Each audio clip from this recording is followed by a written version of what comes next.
Hey everyone, I'm Ivan, and today I'm going to tell you how to kickstart your iOS career. I'm working as iOS software engineer for the last 7 years, and heading back, I could give you some advices that could improve your way along this trip. So basically, all of this coming to base roadmap with 3 simple stages with one huge thing behind them, which we will cover later. So the first step is, of course, it's education.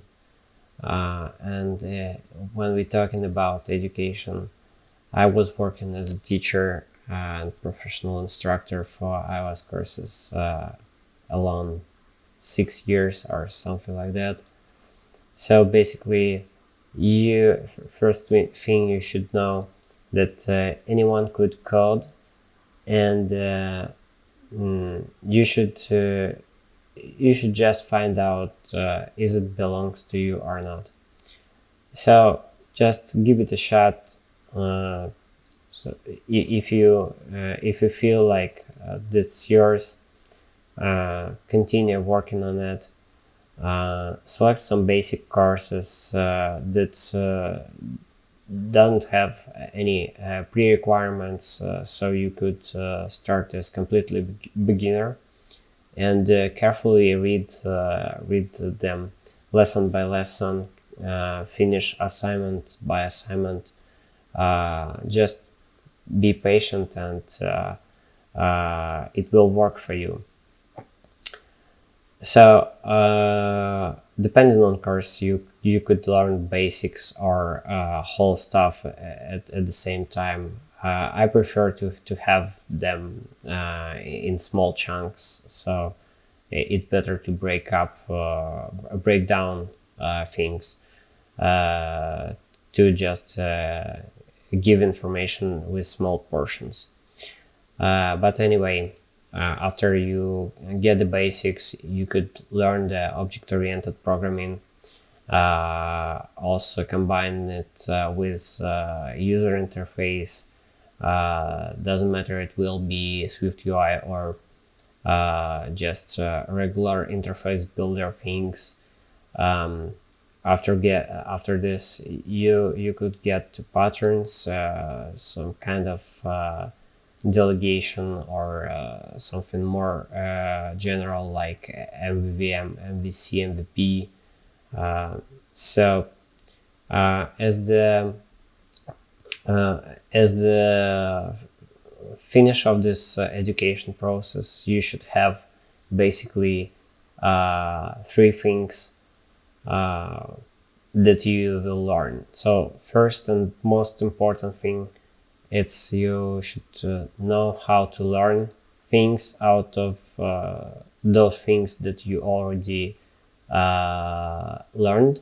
So basically, if you know how to make I don't know, simple loop that iterate through collection, you should get how to iterate through multi-dimensional collection or something like that. So basically, you should know how to make your how to use those building blocks to build more complex programs. You should know how to Google things, how to apply solutions from Stack Overflow to your code to make it work. And yeah, that's the most important skill of the programmers. So yeah, basically you need to know how to solve the problems by yourself. The second thing I think you should come up with after your education process, it's your GitHub profile.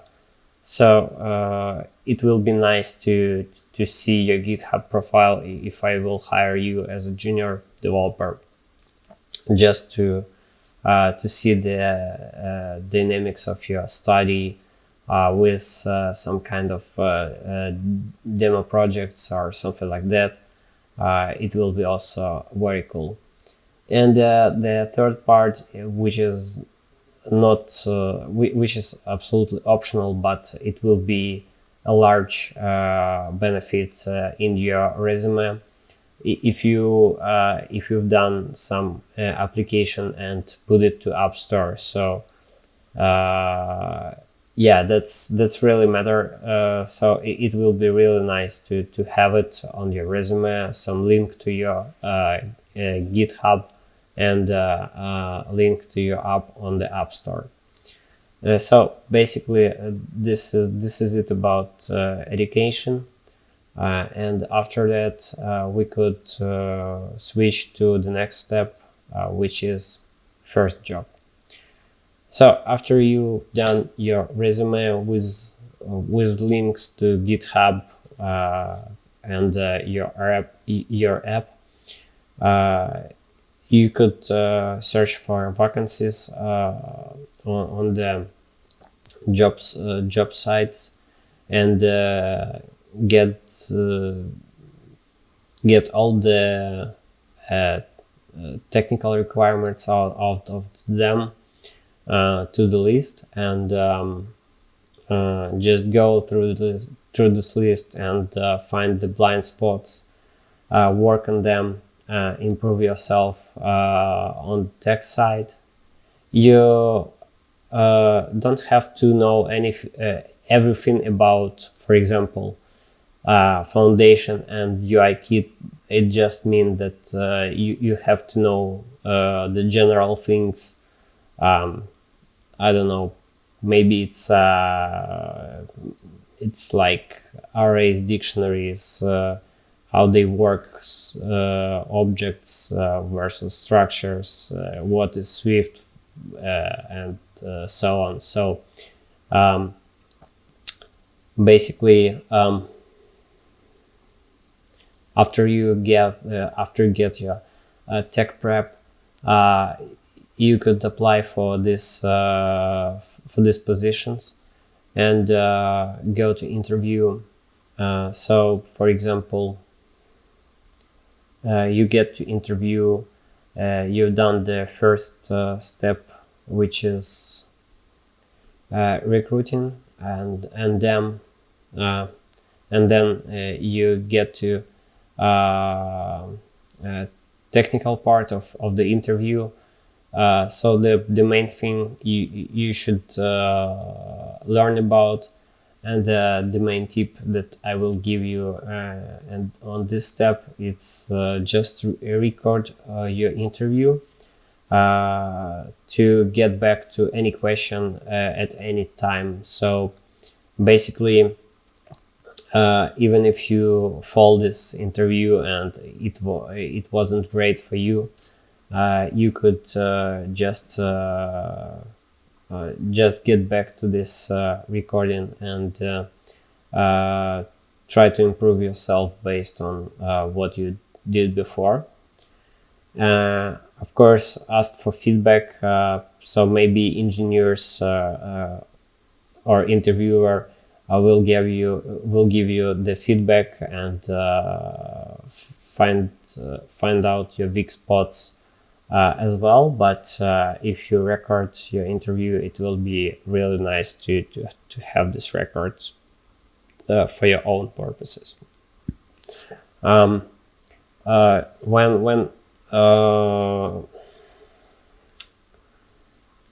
So when company asks you about, do you have any questions about company, it's really important to ask about what team you apply for, what will be the team.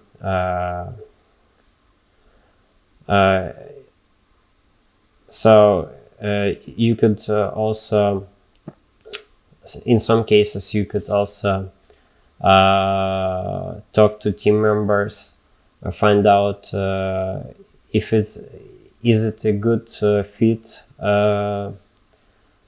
fitment with you, and yeah, it's really important to have a good supervisor. So basically, it's your first job. You will spend something like half of year or maybe 2 years in there. So if you get a good supervisor, it means that your learning curve will be dramatically increased, and you get a lot of new stuff out of them. It's much better than work as a single developer on your first job. Believe me, it wasn't a good experience for me. So yeah, just look for some opportunities with a good team and good supervisor. After that, you could accept the offer. Don't accept the first offer you get, because you always could say that I need 1 more week or something like that to wait for another offer and just compare them, and then just make your decision. So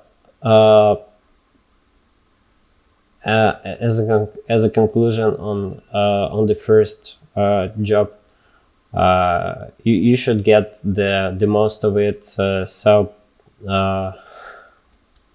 basically, just find the right spot, find the best, find something that works best for you. So the next step is building career. So basically, it just breaks down to two 2x2 blocks. When the time when I should step up or ask for a raise or change company, and what's the red flags around all this stuff that I have on current company. For example, if you see that your skills doesn't improve for the last 2 years, is definitely the red flag. So maybe it's time to change the team or change the company. If you don't have any challenges, and you just try, you just sit down and make done all the tasks like routine, it's also could be a red flag. So you don't have any kind of progress. You just doing your things. So basically, if you feel like that, just ask about changing the team. Find out what works best for you. But in my case, the best opportunities comes up when I go to interview to other companies. Something like every 6 months, you could just go to interview, check out your skills, find out what's the purposes of other companies, what's they propose, and that will be a great experience as well. So maybe everything was changed around for the last 2 years, but from my experience, every time I go to some interviews, I learn something new. That's even if you don't want to change your current job, if you have some offers on hand, it will be good reason to get some raise and so on. So all of these steps are important, but most important thing here, and it's going behind all of the things, is of course it's networking. So networking is a major thing that you should pay attention. A lot of my career solutions or decisions were made because of people around me. So basically, it's like when you go into to some place, to some hackathons or just conferences, meetups or something like this. You have a cool opportunity to make some connections with people, and who knows, maybe those people will change your life, or just will become a good friends, give some advice to you or something like that. So basically, it's a huge part of all of these things that going on. So yeah, build your network. It's really important. After all, as a summary, I would like to say that don't hesitate to spend more time on education process. So for some of my students, that was from like 2 months or 3 months, they become a developers. Other guys finish their projects in 1 year or so. So basically, it doesn't matter how much time you will spend. It's matter of quality of your education. So just be sure that you get all the topics and invest in your education. Be careful with your first job. So I don't recommend you to be as a solo developer. It's better to find a team that will grow you up. Be open for the challenges. So if you feel like this is the challenge for me, so 100% it's the right spot for you. So after you beat this challenge, you will feel that your skill is grow, and you can move on and do more with this experience. Of course, communication is a key to everything, because all this IT thing is not only about software. It's more about people who you work with. So basically, communicate to people, build your connections, build your network. It's really important. And stay tuned and enjoy your developer's journey. Have a nice day. Bye.